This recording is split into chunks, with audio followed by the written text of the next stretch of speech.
Hey guys, welcome back to my channel. This is your friend miss pericardium और मैं आज आपके लिए लाई हूँ बायोलॉजिकल क्लासिफिकेशन का सेकंड पार्ट। ठीक है, अगर आपने फर्स्ट पार्ट नहीं देखा है तो आपको भाग के जाने की कोई ज़रूरत नहीं है। आप बैठे बिठाए इस वीडियो को पॉज करके उसे पहले देखें, क्योंकि वही सबसे इम्पॉर्टेंट और कंफ्यूजिंग पार्ट है इस चैप्टर का।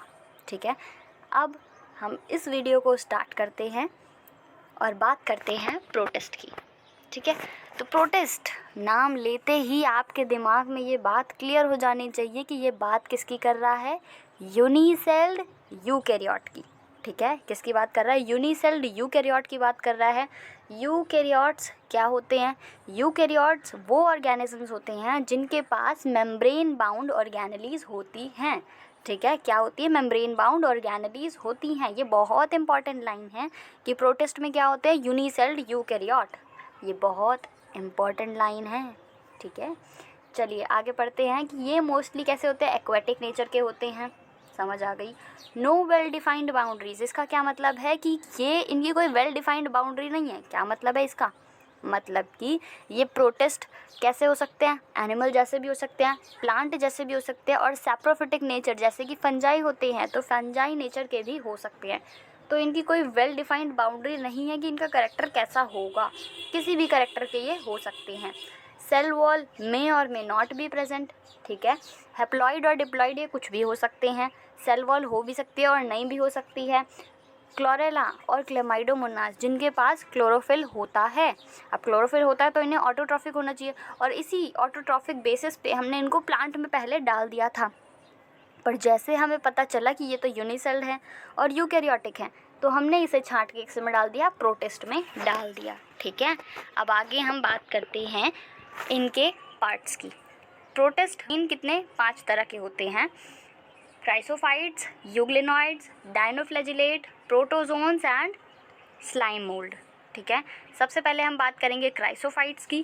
क्राइसोफाइट्स में क्या होगा कि फ्लैजिला वेजिटेटिव में तो प्रेजेंट होगा, लेकिन रिप्रोडक्टिव फेज में फ्लैजिला एब्सेंट होता है। ठीक है, फ्लैजिला वेजिटेटिव में प्रेजेंट है, रिप्रोडक्टिव में एब्सेंट है। Important line. फोटोसिंथेटिक नेचर के ये होते हैं, फ्रेश और मरीन दोनों तरह के पानी में पाए जाते हैं। ठीक है, सेल वॉल कैसी होती है, सेल्यूलोज और पेक्टिन की तो बनी ही होती है। इसके अलावा इसके पास 2 सिलिकेशियस लेयर भी होती है, डबल सिलिकेशियस लेयर होती है, जिसकी वजह से इसको हम क्या, इस डबल सिलिकेशियस लेयर को हम क्या कह देते हैं, सोप बॉक्स कह देते हैं। ये इसको इनडेस्ट्रक्टिबल बनाता है, मतलब इसको ये ईंट की दीवार कहते हैं ना, कि मतलब उसको और ज़्यादा स्ट्रॉन्ग कर देता है। तो इस सिलिकेशियस लेयर की वजह से इसको तोड़ना बहुत मुश्किल है। ये डेड भी हो जाते हैं तो ये सिलिकेशियस लेयर की वजह से क्या करते हैं, फ्लोट करते रहते हैं वाटर के ऊपर। ठीक है, तो इसी फ्लोटिंग की वजह से जब ये इकट्ठे होते हैं तो ये आइलैंड टाइप का ग्रिटी डाईएटोमेशियस अर्थ बना लेते हैं। क्या बना लेते हैं? ग्रिटी डाईएटोमेशियस अर्थ। ठीक है, इस अर्थ को हम, मतलब इस पार्ट को जो आइलैंड टाइप का ये बना लेते हैं, ये माइक्रोब्स कलेक्ट हो के, डेड माइक्रोब्स हैं, कलेक्ट होके इतने ज़्यादा स्ट्रॉन्ग है ये कि एक आइलैंड टाइप का डाईएटोमेशियस अर्थ बना लेते हैं। इस अर्थ का, मतलब इस पार्ट का, इस तरीके की जो सॉइल या जो भी कुछ कह सकते हैं आप, उसका यूज़ हम कहाँ करते हैं, पॉलिशिंग में, फिल्ट्रेशन ऑफ ऑयल और सिरप में। ठीक है, ये बहुत इंपॉर्टेंट पार्ट है। ठीक है, डायटोमेशियस अर्थ पे कई बार क्वेश्चन पूछा जाता है। फिर हम बात करते हैं कि इनके पास क्या होता है, क्लोरोफिल ए, क्लोरोफिल बी और बीटा कैरोटीन प्रेजेंट होता है। ठीक है, अब क्लोरोफिल ए प्रेजेंट होने की वजह से क्या होता है क्लोरोफिल ए प्रेजेंट होने की वजह से ये फोटोसिंथेटिक है। ठीक है, रिजर्व फूड मटेरियल इनका होता है chrysolaminarin starch. Now will talk about euglenoids. Euglenoids के पास क्या होता है, हेट्रोकॉन्ट फ्लैजिला होता है। हेट्रोकॉन्ट मैंने बताया एक शॉर्ट और एक लॉन्ग फ्लैजिला होता है। ठीक है, these flagella are connected to a point called as the paraflagellar body. उस पॉइंट को हम क्या कह रहे हैं, पैराफ्लैजिलर बॉडी कह रहे हैं, जहाँ से ये शॉर्ट और लॉन्ग फ्लैजिलाज निकलते हैं। ठीक है, अब ये कैसे होते हैं, फोटोसिंथेटिक नेचर के होते हैं इन प्रेजेंस ऑफ लाइट। जब तक लाइट है तब तक ये फोटोसिंथेटिक नेचर के होंगे, और जैसे ही वो डार्क होएगा तब वो हेटरोट्रॉफिक नेचर के हो जाते हैं। ठीक है, तो दोनों तरीके का मोड ऑफ न्यूट्रिशन ये शो करते हैं। वाटर कैसे वाटर में रहते हैं, स्टेगनेंट वाटर में। स्टेगनेंट वाटर होता है रुका हुआ पानी, ठीक है। स्टेगनेंट वाटर में ये रहते हैं। सेल वॉल के साथ साथ इनके पास एक प्रोटीनेशियस लेयर होती है जिसे हम पेलिकल कहते हैं, ठीक है। सेल वॉल के साथ साथ इनके पास एक प्रोटीनेशियस लेयर होती है जिसे हम पेलिकल कहते हैं। क्लोरोफिल ए और क्लोरोफिल बी, बीटा कैरोटीन जिनके पास प्रेजेंट होता है, ये सारे इनके पिगमेंट है, ठीक है। इसके साथ साथ एक ज़ैंथोफिल नाम का पिगमेंट भी इनमें प्रेजेंट होता है, किसमें, यूग्लिनॉइड्स में, ठीक है। Chlorophyll a, chlorophyll b, beta carotene and xanthophyll. Reserve food material इसका है paramylon. Reserve food material paramylon. Mixotrophic nature के होते हैं। मिक्सोट्रॉफिक बता दिया हमने कि फोटोसिंथेटिक किसका पार्ट है, ऑटोट्रॉफिक का। तो फोटोसिंथेटिक और हेटरोट्रॉफिक दोनों होते हैं, इसीलिए हम इसे क्या कह रहे हैं, मिक्सोट्रॉफिक, ऑटोट्रॉफिक एंड हेटरोट्रॉफिक, ठीक है। फ्लोट एक्टिवली, जो हमारे क्राइसोफाइट्स थे उनके पास होल लाइफ में फ्लैजिला नहीं था, सिर्फ किस में था, वेजिटेटिव में प्रेजेंट था, रिप्रोडक्टिव में एब्सेंट था। और यहाँ पे क्या है, flagella through out the life present है। वहाँ पे वो कैसा था, पैसिवली फ्लोट कर रहा था, क्योंकि थ्रू आउट द लाइफ उसके पास फ्लैजिला है ही नहीं। बट इसके पास throughout the life flagella है, therefore it can float actively, ठीक है। एनर्जी यूज़ करके ये फ्लोट करता है।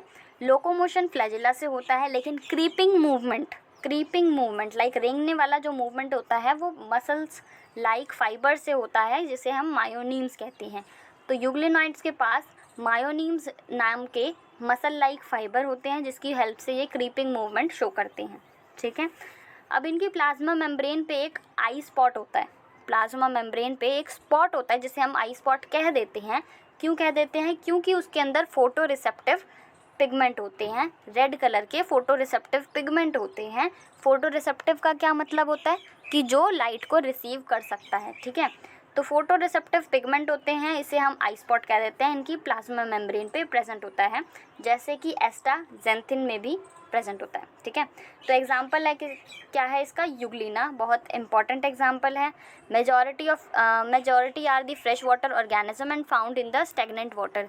ये हैं कौन से, फ्रेश वाटर ऑर्गेनिज्म हैं और पाए जाते हैं स्टेगनेंट रुके हुए पानी में, ठीक है। शॉर्ट एंड लॉन्ग फ्लैजिला वो मैंने आपको बता दिया। आगे बात करते हैं हम डायनो फ्लैजिलेट्स की। डायनो मतलब होता है दो, ठीक है। डायनो मतलब होता है दो, फ्लैजिलेट्स मीन्स फ्लैजिला। तो जिनके पास दो फ्लैजिला हो उन्हें हम डायनो फ्लैजिलेट कहते हैं। इस ग्रुप में जितने भी ऑर्गेनिज्म होंगे उन सबके पास क्या होगा, दो फ्लैजिला मैंडेटरी होगा, ठीक है। इस फ्लैजिला की वजह से ये क्या करते हैं, स्पिनिंग मूवमेंट शो करते हैं, ठीक है। फ्लैजिला की मदद से ये स्पिनिंग मूवमेंट शो करते हैं, इसीलिए इनके फ्लैजिला को हम व्हर्लिंग वेब्स कह देते हैं। ये बहुत इंपॉर्टेंट पॉइंट है। डायनो फ्लैजिलेट में आपसे मोस्टली पूछ सकता है कि व्हर्लिंग वेब्स किसके पास होते हैं, ठीक है।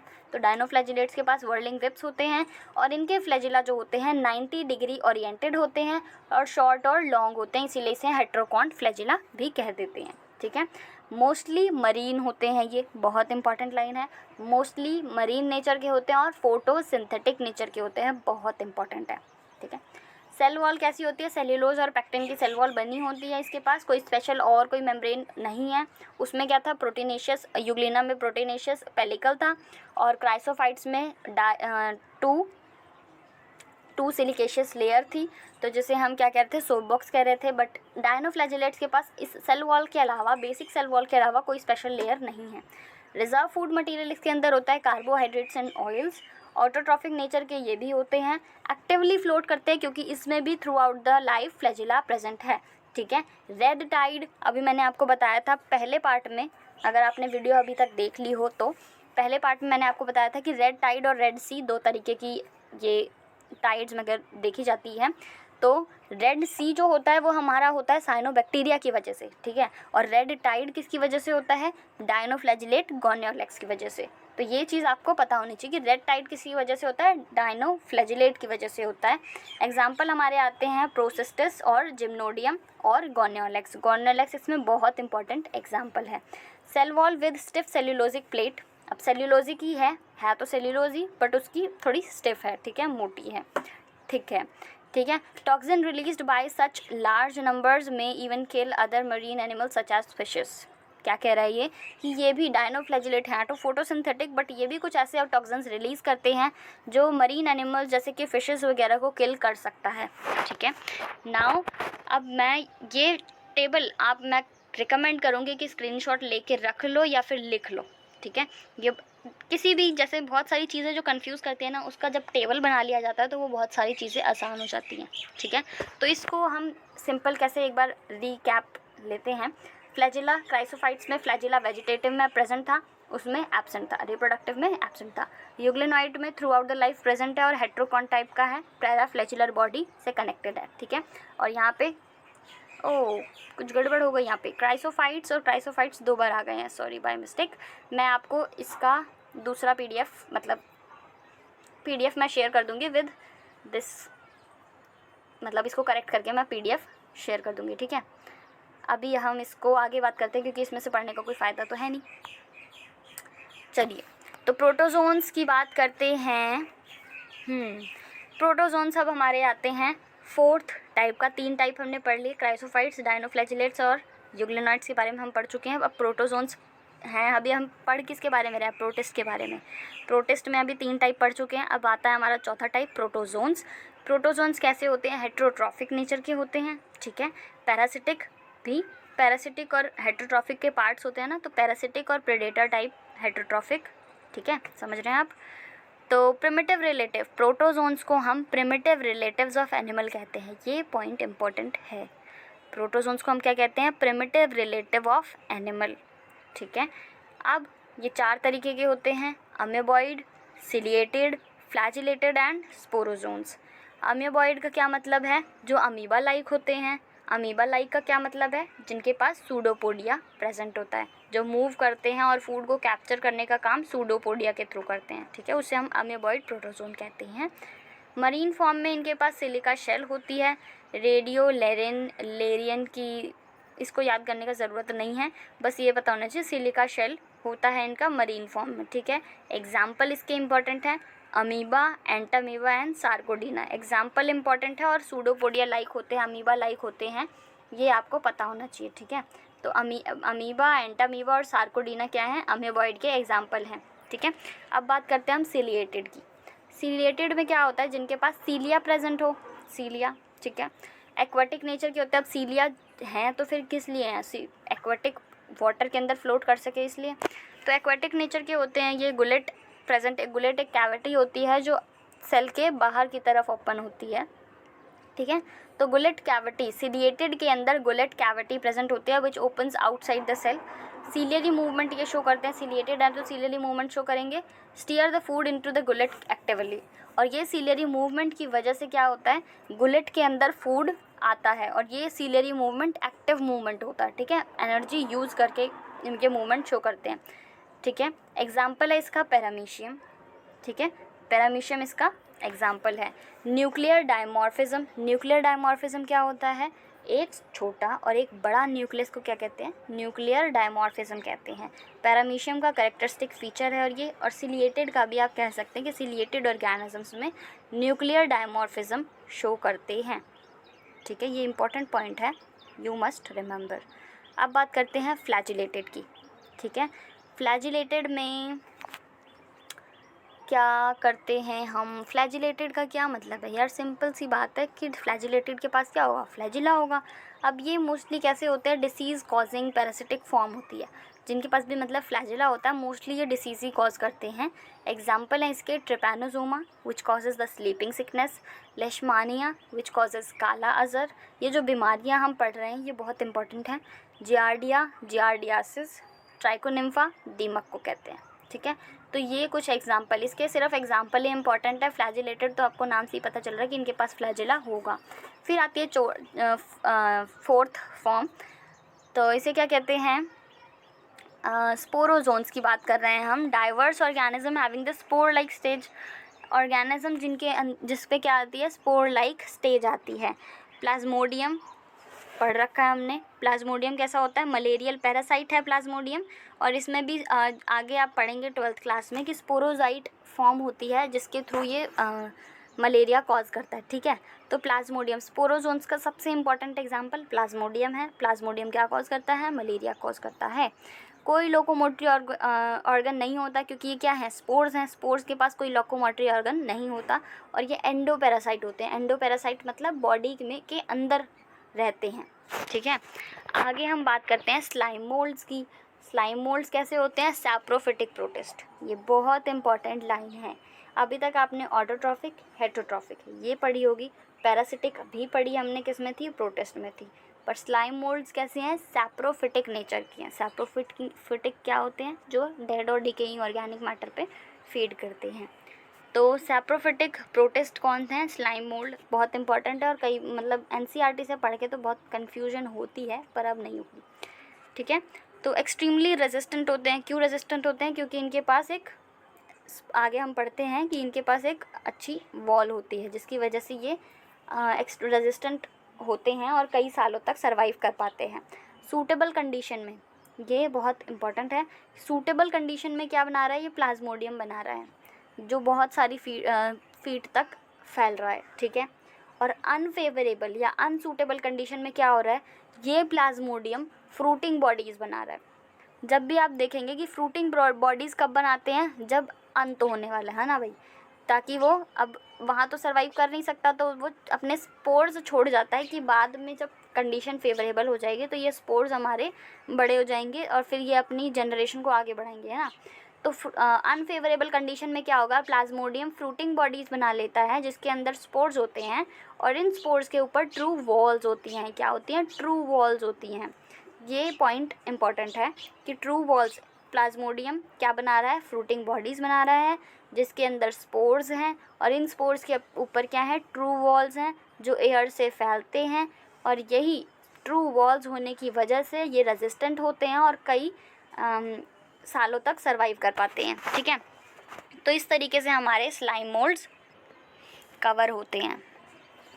Now will talk about fungi, which is third part of the biological classification, ठीक है। फंजाइज में क्या होता है कि ये क्लोरोफिलस होते हैं। क्लोरोफिलस मतलब इनके पास क्लोरोफिल नहीं होता। क्लोरोफिल होता तो ये ऑटोट्रॉफिक होते, पर ये ऑटोट्रॉफिक नहीं होते, ये सैप्रोफिटिक नेचर के, हेटेरोट्रॉफिक के सैप्रोफिटिक नेचर के होते हैं और इनका मेनली काम डिकम्पोजिशन का होता है, ठीक है। तो क्लोरोफिल इनके पास नहीं होता है। सेल वॉल इनकी काइटिन की बनी होती है एंड एसिटाइल ग्लूकोसामीन की बनी होती है, ठीक है। रिजर्व फूड मटेरियल इसमें ऑयल और ग्लाइकोजन होता है, स्टार्च नहीं होता, क्योंकि इनके पास ग्लूकोज बनाने की मैकेनिज्म ही नहीं है, फोटोसिंथेसिस ही नहीं कर सकते, तो ये स्टार्च तो रिजर्व करेंगे नहीं। तो ये ग्लाइकोजन और ऑयल को रिजर्व फूड मटेरियल इनका होता है। इंटर न्यूक्लियर माइटोसिस ये शो करते हैं, जिसे हम कैरियोकोरियोसिस भी कहते हैं। This is not that much important. तो गोल्गी बॉडीज़ कैसी होती है? यूनिसिस्टर्नल मीन्स यहाँ पे आपको गोल्गी बॉडीज़ के नाम पे सिर्फ एक स्फेरिकल सी बॉल मिलेगी, उससे ज़्यादा कुछ नहीं मिलता है। यूनिसिस्टर्नल गोल्गी बॉडीज़ प्रेजेंट होती हैं। और हम एक इम्पॉर्टेंट बात बताते हैं कि फिलामेंटस और मल्टी सेल्यूलर होते हैं। ये कैसे होते हैं? फिलामेंटस और मल्टी सेल्यूलर होते हैं, except one which is yeast unicelled fungi है। बहुत इंपॉर्टेंट है ये। यीस्ट कैसी है? यूनिसेल्ड फंजाई है, ठीक है। यीस्ट के बारे में बहुत आगे भी हम पढ़ेंगे। और हमने बताया था कि माइसीलियम जो होता है एक कैरेक्टरिस्टिक फीचर होता है। तो ये माइसीलियम होता क्या है? ये लॉन्ग स्लेंडर थ्रेड, ये आपसे पूछ भी सकता है एज अ डिफाइन कि long slender thread like structure जो प्रेजेंट होता है फंजाइज के अंदर, उसे हम क्या कहते हैं? तो उसे हम कहते तो हाइफे हैं, और ये बहुत सारे हाइफे मिल के एक नेटवर्क बनाते हैं, जिसे हम माइसीलियम कहते हैं। और यही माइसीलियम और हाइफे एक कैरेक्टरिस्टिक फीचर होता है फंजाइज का, ठीक है। तो long slender thread like structure present is called hyphae and hyphae's network is called mycelium, ठीक है। फिर आते हैं हम एसेक्सुअल स्पोर्स के बारे में। अगर यहाँ पे हम इसको समझ लेंगे तो आगे हमें कन्फ्यूजन नहीं होगी, तो हम इसे पहले समझ लेते हैं, ठीक है। व्हाट इट इज़, प्लीज़ इस 444 को नेगलेक्ट करें, मतलब उस पर ध्यान देने की ज़रूरत नहीं है, पता नहीं क्या लिखा है ये। आगे हम पढ़ते हैं एसेक्सुअल स्पोर्स के बारे में। एक्सोजेनस मतलब बाहर की तरफ ग्रो करेंगे, एंडोजेनस मतलब अंदर की तरफ ग्रो करेंगे। कोनिडिया और स्पोरेंजियोस्पोर जो है हमारे नॉन मोटाइल हैं। जूस्पोर सिर्फ मोटाइल हैं। एसेक्सुअल स्पोर जिसकी भी बात करेंगे आप, एसेक्सुअल स्पोर अगर फंजाइज में बात कर रहे हैं तो उसमें मोटाइल सिर्फ एक ही है, कौन है वो? जूस्पोर। मोटाइल सिर्फ एक है, कौन है? जूस्पोर। बाकी दोनों कैसे होते हैं? नॉन मोटाइल नेचर के होते हैं। अब अगर बात करेगा कि एक्सोजेनस सिर्फ एक होगा, कौन होगा? कोनिडिया। बाकी दोनों जितने भी हम स्पोर्स, जितने क्या हम दो ही हैं, दो स्पोर्स जो हम पढ़ेंगे वो दोनों कैसे होंगे? एंडोजेनस नेचर के होंगे। और ये बात आपको ध्यान रखने की ए प्लेनोस्पोर ए प्लेनोस्पोर कैसे हैं, स्पोरेंजियोस्पोर, ये दोनों एक ही नाम है कि ए प्लेनोस्पोर और स्पोरेंजियोस्पोर किसकी बात कर रहा है, तो ये आपको पता होना चाहिए, नॉन मोटाइल है, एंडोजेनस है। इसमें वैसे कंफ्यूज होने की बात ही नहीं है क्योंकि आपको सिर्फ 2 चीज़ याद करनी है, एक्सोजेनस कौन सा होता है, कोनिडिया होता है, मोटाइल कौन सा होता है, जूस्पोर होता है। उसके अलावा कुछ भी बोल देगा तो वो कैसा होगा, एंडोजेनस और नॉन मोटाइल होगा। ठीक है, आगे पढ़ते हैं। टोडस्टूल पे भी कई बार मतलब प्रीवियस ईयर तो अभी आई गेस नहीं आया है, पर वैसे क्वेश्चन बनता है कि टोडस्टूल कैसे होते हैं, पॉइजनस फंजाइज होते हैं। ठीक है, टोडस्टूल ये एनसीईआरटी में मेंशन है, ये कैसे होते हैं, पॉइजनस फंजाइज होते हैं। एमेनेटा मस्कुलरिया, ये प्रीवियस ईयर क्वेश्चन है, ये एक हेलोसिनिक फंजाई होती है। ठीक है, इसे भी हम खा नहीं सकते, एडिबल नहीं होती, एमेनेटा मस्केरिया। ठीक है, तो इसे आपको याद रखना पड़ेगा। स्टेप्स ऑफ सेक्सुअल रिप्रोडक्शन में क्या आते हैं, plasmogamy which is fusion of protoplasm, karyogamy fusion of the nucleus, and इसके अंदर क्या होता है, मियोसिस इन द जाइगोट, क्योंकि ये हैप्लॉइड नेचर के होंगे तो क्या होगा, जाइगोट के अंदर ही मियोसिस हो जाता है, जाइगोट के अंदर ही मियोसिस हो जाएगा, तो जो डिप्लॉइड बना है वो भी टूट के फिर क्या हो जाएगा, हैप्लॉइड बन जाएगा, डिवाइड होके। ठीक है, आगे हम बात करते हैं एस्कोमाइसिटीज़ और basidiomycetes has an intervening dikaryotic N+N stage. क्या कह रहा है ये कि अगर हमारा जाइगोट बना तो वहाँ पे न्यूक्लियस का फ्यूजन होगा, न्यूक्लियस का फ्यूजन होगा तो डिप्लॉइड जाइगोट बनेगा।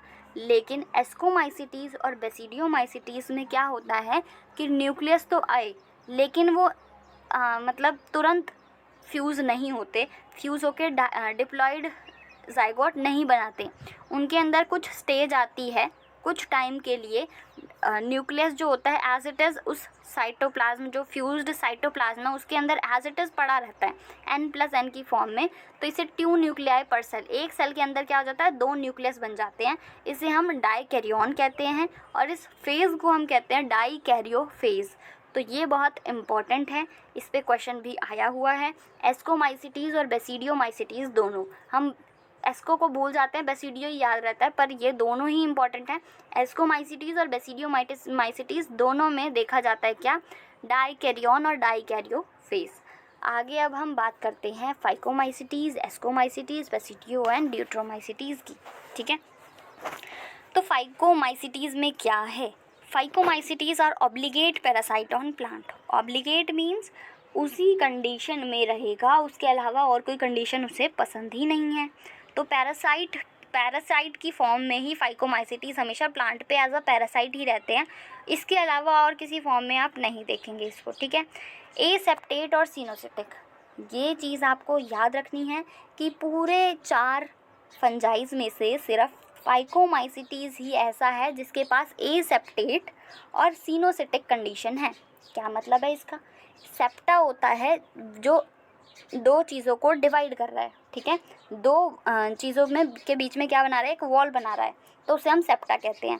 अब सेप्टा अगर ये वॉल नहीं है तो ये जो सारे न्यूक्लियस थे वो हमें एक साथ लगेंगे, ऐसा लगेगा कि एक ही के अंदर बहुत सारे न्यूक्लियस भरे हुए हैं, तो सेप्टा नहीं है, जिसकी वजह से मल्टी न्यूक्लिएट कंडीशन अपीयर हो रही है। उस अपीयरिंग मल्टी न्यूक्लिएट कंडीशन को हम सिनोसिटिक कहते हैं। ठीक है, तो एसेप्टेट और सिनोसिटिक कौन होता है, फाइकोमाइसिटीज़ एसेप्टेट और सिनोसिटिक होते हैं, बस यही होते हैं, इसके अलावा कोई नहीं होता, कीप दैट इन माइंड। ठीक है, फिर आते हैं हम, इसको हम एक साथ ही पढ़ लेते हैं सबको। ठीक है, एस्कोमाइसिटीज़, बेसिडियो, ड्यूट्रो सबको एक साथ पढ़ लेते हैं। तो फाइकोमाइसिटीज़ का मेन इंपॉर्टेंट आपको पता चल गया कि obligate parasite on the plant होते हैं। फिर एस्कोमाइसिटीज़ को आप ऐसे याद कर सकते हैं, ASC लिखा है ना, तो SAC कर दो। सैक फंजाई भी बोलते हैं, एस्कोमाइसिटीज़ को हम सैक फंजाई भी बोलते हैं। ठीक है, बेसिडियोमाइसिटीज़ के हमारे बहुत सारे नाम हैं, bird nest fungi, bracket fungi and puff ball, ये सारे किसके हैं, बेसिडियोमाइसिटीज़, जो हमारा मशरूम्स में आता है उसका नाम है। ठीक है, ड्यूट्रोमाइसिटीज़ को हम इम्परफेक्ट फंजाइज भी बोलते हैं। अब ये इम्परफेक्ट फंजाई, इसमें ये बहुत इंपॉर्टेंट है, बहुत ही ज़्यादा। इम्परफेक्ट फंजाई हम इसे इसलिए बोलते हैं क्योंकि इसमें सेक्सुअल रिप्रोडक्शन एब्सेंट होती है। ठीक है, इसलिए हम इससे क्या देते हैं, इम्परफेक्ट फंजाई। ठीक है। ए सेप्टेट सिनोसिटिक मैंने आपको बता दिया, सिनोसिटिक मतलब मल्टी न्यूक्लिएट कंडीशन। ये अपीयर होती है, क्यों अपीयर होती है? क्योंकि इसके पास क्या नहीं होता, सेप्टा नहीं होता। ये कंडीशन सिर्फ फाइकोमाइसिटीज़ में होती है। आगे बात करते हैं ए सेप्टेट और एस्कोमाइसिटीज़ की, तो वो सेप्टेट और ब्रांच्ड होता है। बेसिडियो की सेप्टेट और ब्रांच्ड होता है। ड्यूट्रो की सेप्टेट और ब्रांच्ड होता है। ठीक है, ये क्लियर हो गया। अब बात करते हैं एसेक्सुअल रिप्रोडक्शन की। एसेक्सुअल रिप्रोडक्शन होता है स्पोर्स के थ्रू, और ये स्पोर्स कैसे होंगे? जूस्पोर और ए प्लेनोस्पोर। जूस्पोर और ए प्लेनोस्पोर जो दोनों ही क्या हैं, एंडोजेनस नेचर की हैं, है ना, याद आया? क्योंकि हमारे पास बाकी सारे क्या थे, बाकी सारा क्या, कोनिडिया ही बचा था, और कोनिडिया एक्सोजेनस था। तो ये चीज़ आप याद रखें, ध्यान से कान खोल के सुने कि जूस्पोर और ए प्लेनोस्पोर किस में होंगे? सिर्फ फाइकोमाइसिटीज़ में होंगे।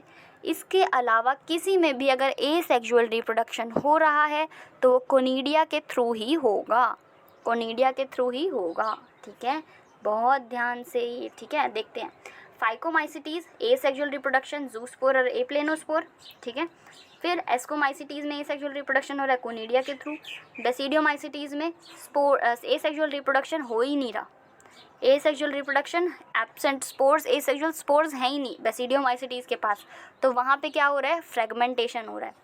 ये चीज़ आपको याद रखनी है कि बेसिडियोमाइसिटीज़ में एसेक्सुअल स्पोर्स नहीं होते हैं। तो यहाँ पर रिप्रोडक्शन कैसे, एसेक्सुअल रिप्रोडक्शन होता है by fragmentation. Keep that in mind, it's important. ठीक है, अब बात करते हैं हम ड्यूट्रोमाइसिटीज़ की। ड्यूट्रोमाइसिटीज़ में भी एसेक्सुअल रिप्रोडक्शन किसके थ्रू होता है? कोनिडिया के थ्रू। ठीक है, बता दिया हमने कि जूस्पोर और ए प्लेनोस्पोर फाइकोमाइसिटीज़ में होता है रिप्रोडक्शन, एसेक्सुअल रिप्रोडक्शन। बाकी किसी में अगर एसेक्सुअल रिप्रोडक्शन होगा तो वो किससे होगा? कोनिडिया के थ्रू होगा। ठीक है, और बेसिडियोमाइसिटीज़ में एसेक्सुअल स्पोर्स एब्सेंट होते हैं। ठीक है, अब बात करते हैं हम सेक्सुअल रिप्रोडक्शन की। तो सेक्सुअल रिप्रोडक्शन फाइकोमाइसिटीज़ में होता है थ्रू जाइगोस्पोर। जाइगोस्पोर मतलब कि गैमीट का फ्यूजन हो रहा है और यहाँ पे क्या बन रहा है? जाइगोस्पोर बन रहा है। एस्कोमाइसिटीज़ में एस्कोस्पोर बन रहा है। एस्कोस्पोर एंडोजेनस नेचर का होता है। ठीक है, एंडोजेनस नेचर का होता है। और बेसिडियोमाइसिटीज़ में प्लाज्मोगैमी हो रही है, प्लाज्मोगैमी हो रही है मतलब प्रोटोप्लाज्म का फ्यूजन हो रहा है, जिसकी वजह से एक्सोजेनस, ये इम्पॉर्टेंट वर्ड है, एक्सोजेनस बेसिडियोस्पोर्स बन रहे हैं। ठीक है, आगे बात करते हैं हम ड्यूट्रोमाइसिटीज़ की। हमने अभी बताया कि ड्यूट्रोमाइसिटीज़ में सेक्सुअल रिप्रोडक्शन एब्सेंट होता है, सेक्सुअल रिप्रोडक्शन एब्सेंट होता है, जिसकी वजह से हम ड्यूट्रोमाइसिटीज़ को क्या कहते हैं? इम्परफेक्ट फंजाइज कहते हैं। So this is important, keep that in mind. और एक और इम्पॉर्टेंट बात ड्यूट्रोमाइसिटीज़ की, वो हमें क्या करते हैं? न्यूट्रिएंट मिनरल साइकिलिंग में, या फिर न्यूट्रिएंट मोबिलाइजेशन, कुछ भी कह सकते हैं, मिनरल साइकिलिंग बेसिकली। तो मिनरल रिसाइकिल करने में ड्यूट्रोमाइसिटीज़ का इम्पॉर्टेंट रोल होता है। अब बात आती है इनके एग्जाम्पल्स की। तो एग्जाम्पल्स के लिए तो न्यूमोनिक्स के अलावा कोई ऑप्शन ही नहीं बचता, वो मैं आपको आगे बताऊंगी। अभी हम ऐसे ही देख लेते हैं सिंपल। फाइकोमाइसिटीज़ में क्या है? राम है हमारा, म्यूकर, राइजोपस, राइजोपस का ब्रेड माउल्ड, और Albugo which is a parasitic fungi on mustard. ठीक है, कैप्रोफिलस, कैप्रोफिलस एस्कोमाइसिटीज़ कैसे होते हैं? कैप्रोफिलस नेचर के होते हैं, मतलब हेटेरोट्रॉफिक नेचर के होते हैं। एग्जाम्पल है इसका Aspergillus Neurospora which is called as the Drosophila of the plant kingdom. और कैल्वीसेप जेनेटिक वर्क के लिए यूज़ होती है। और मॉरल एंड ट्रफल एडिबल होते हैं। पेनिसिलिन और यीस्ट, इसके एग्जांपल हम प्रॉपर्ली ठीक से पढ़ेंगे अभी आगे।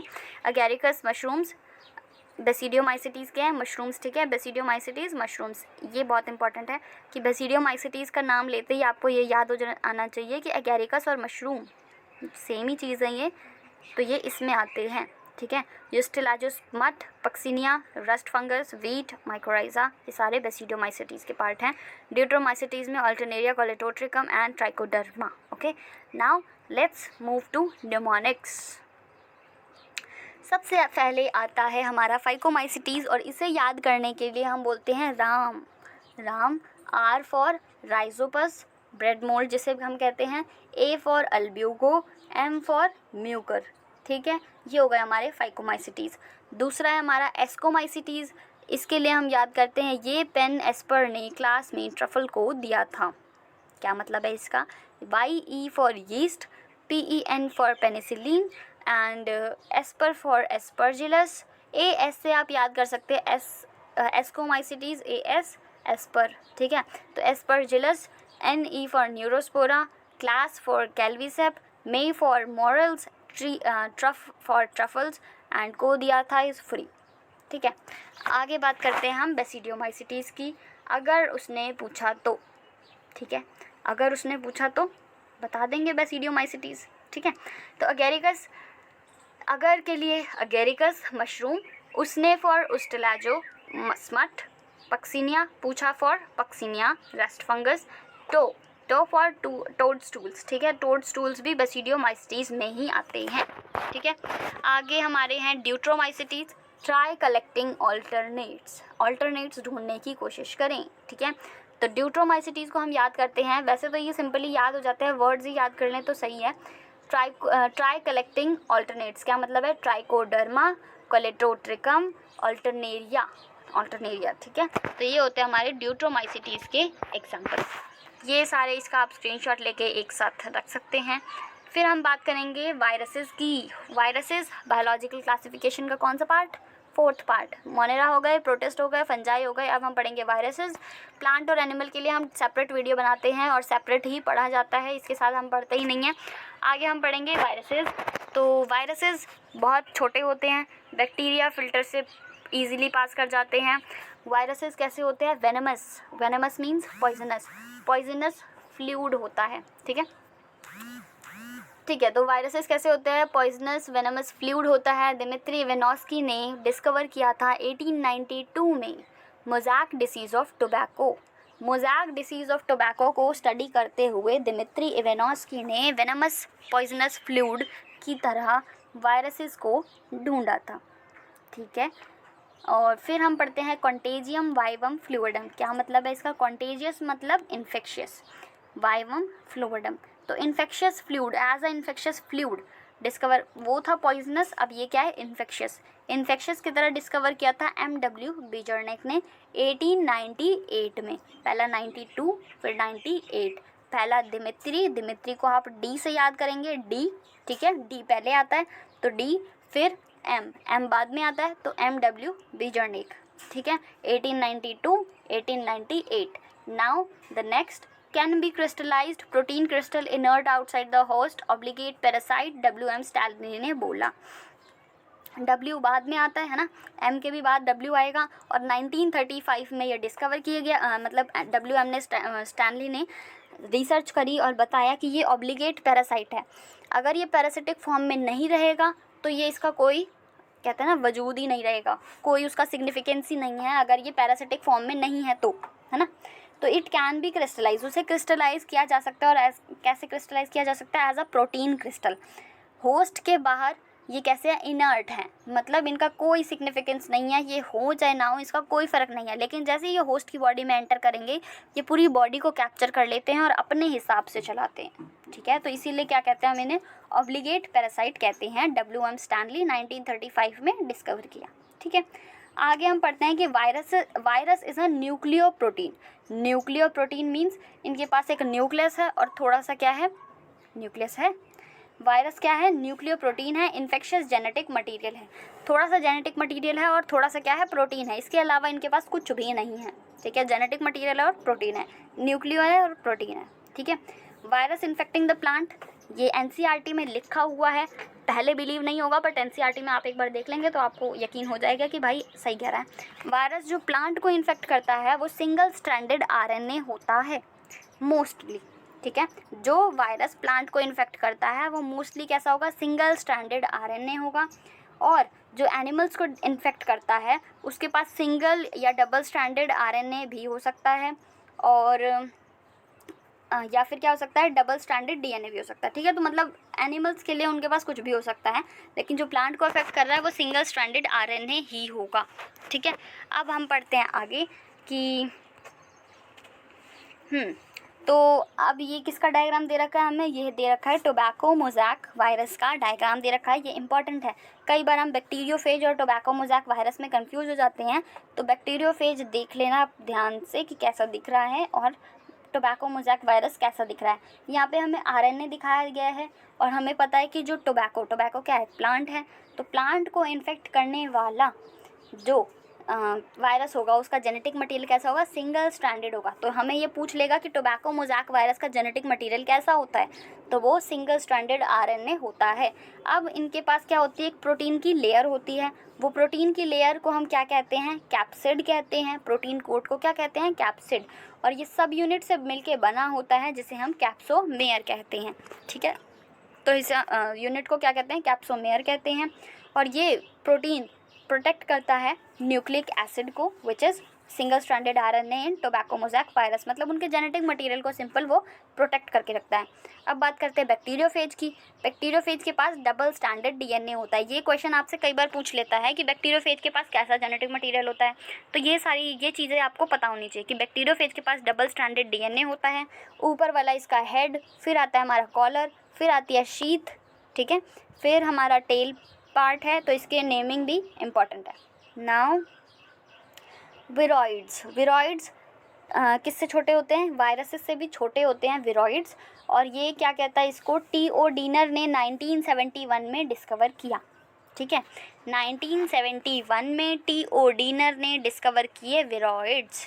ठीक है, लो मॉलिक्यूलर वेट, इसमें क्या होता है, लो मॉलिक्यूलर वेट वाला आरएनए होता है। ये बहुत इंपॉर्टेंट लाइन है क्योंकि विरॉइड्स में पूछ सकता है कि विरॉइड्स क्या होते हैं। Viroids are simple low molecular weight RNA होता है विरॉइड्स। ठीक है, इनके पास कोई प्रोटीन और कुछ नहीं है, इनके पास सिर्फ क्या है, लो मॉलिक्यूलर वेट वाला आरएनए है। टी.ओ. डीनर ने 1971 में डिस्कवर करके बताया। वायरसेस से भी छोटे हैं क्योंकि वहाँ वायरसेस के पास एटलीस्ट जेनेटिक मटेरियल के साथ थोड़ा प्रोटीन भी था, तो वो थोड़ा तो वेट उसका बढ़ा रहा था, थोड़ा साइज़ बढ़ा रहा था। लेकिन यहाँ तो प्रोटीन भी नहीं है, यहाँ तो सिर्फ लो मॉलिक्यूलर वेट वाला आरएनए है। तो इसीलिए इसका क्या होता है, वायरसेस से भी ये छोटे होते हैं, प्रोटीन कोट इसके पास होता नहीं है। और टी.ओ. डीनर किसकी स्टडी कर रहा था, पोटैटो स्पिंडल ट्यूबर डिसीज़। ये डिसीज़ इंपॉर्टेंट है। पोटैटो स्पिंडल ट्यूबर डिसीज़ को स्टडी करते हुए उसने बताया कि ये विरॉइड्स नाम के कोई ऑर्गेनिजम्स भी होते हैं। ठीक है, अब आगे बढ़ते हैं हम प्रियॉन्स पे। प्रियॉन्स क्या होते हैं, consist of abnormally folded protein. अब यहाँ पे क्या था, एक तो जेनेटिक मटेरियल अलग हो गया, वायरसेस थे हमारे, उसके पास जेनेटिक मटेरियल और प्रोटीन दोनों था।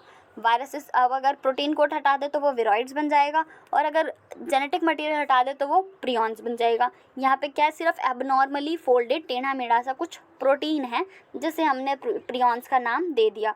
और ये प्रियॉन्स क्या करते हैं, न्यूरोलॉजिकल डिसीज़ कॉज करते हैं। क्या करते हैं, न्यूरोलॉजिकल डिसीज़ कॉज करते हैं, विच इज़ मोस्ट नोटेबल जो इसका एग्जाम्पल है वो है बोवाइन स्पॉन्जीफॉर्म इंसेफेलोपैथी। ठीक है, तो बोवाइन स्पॉन्जीफॉर्म इंसेफेलोपैथी ये क्या है, एग्जाम्पल है न्यूरोलॉजिकल डिसीज़ का। ये एग्जाम्पल बहुत इंपॉर्टेंट है।